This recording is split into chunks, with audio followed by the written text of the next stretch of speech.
Hello, hello. Je veux exhorter une femme aujourd'hui à se connecter ou à se reconnecter à la source, à son identité première.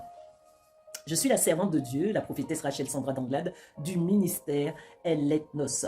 Trop longtemps, le diable a vilipendé la femme, l'a réduite à seulement des tâches domestiques ou encore à des objets sexuels.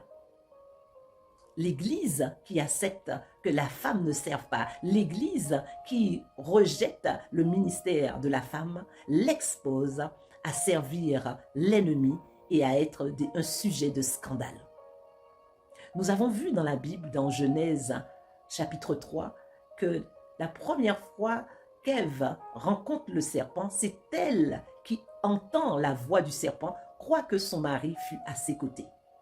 Plus tard, nous voyons plusieurs femmes ont été utilisées par Dieu pour être des messagères de bonnes nouvelles, pour impacter leur génération, leur foyer, leur nation. Nous voyons que la mère de Samson a été visitée par l'ange qui lui a dit qu'elle allait être enceinte, qu'elle allait avoir un fils, et l'ange lui donna des recommandations, des exhortations. Elle alla ensuite en parler à son mari.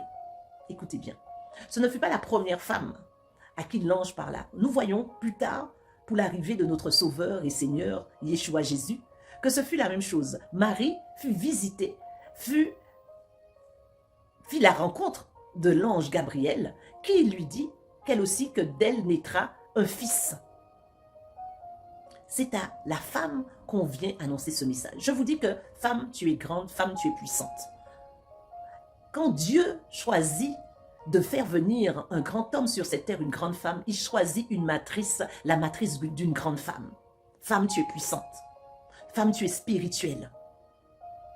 Nous voyons la première femme qui évangélise toute la Samarie, c'est la femme, la Samaritaine, que Jésus rencontre près du puits. Elle devient la première évangéliste, puissante. Elle évangélise toute la contrée. Et pourtant, le Saint-Esprit de Dieu n'était pas encore venu. Nous voyons que Déborah est juge en Israël et prophétesse. Elle juge tout le peuple. Elle ne juge pas seulement les femmes. Elle ne prophétise pas seulement sur les femmes. Elle ne parle pas seulement sur les femmes. Elle ne règle pas les choses de la terre qu'au niveau des femmes seulement. Non. Elle le fait pour tout le monde, que ce soit les hommes ou les femmes. Elle est utilisée puissamment. Tout au long de la Bible, nous voyons des femmes qui se lèvent, qui accomplissent leur destinée. Nous voyons que lorsque le Seigneur Jésus est ressuscité, ce sont aussi des femmes qui se tenaient à côté du tombeau et qui ont rencontré l'ange qui leur a dit qu'il n'est plus là. Il n'est plus dans le tombeau, il est ressuscité. Et d'aller dire à Pierre, d'aller dire à ses frères ces choses. Elles aussi, elles reçoivent le message avant les hommes. Femmes, tu es ce que Dieu dit que tu es. Tu n'es pas ce que les gens pensent de toi. Femme, tu es le symbole je dirais, tu représentes l'épouse de Christ.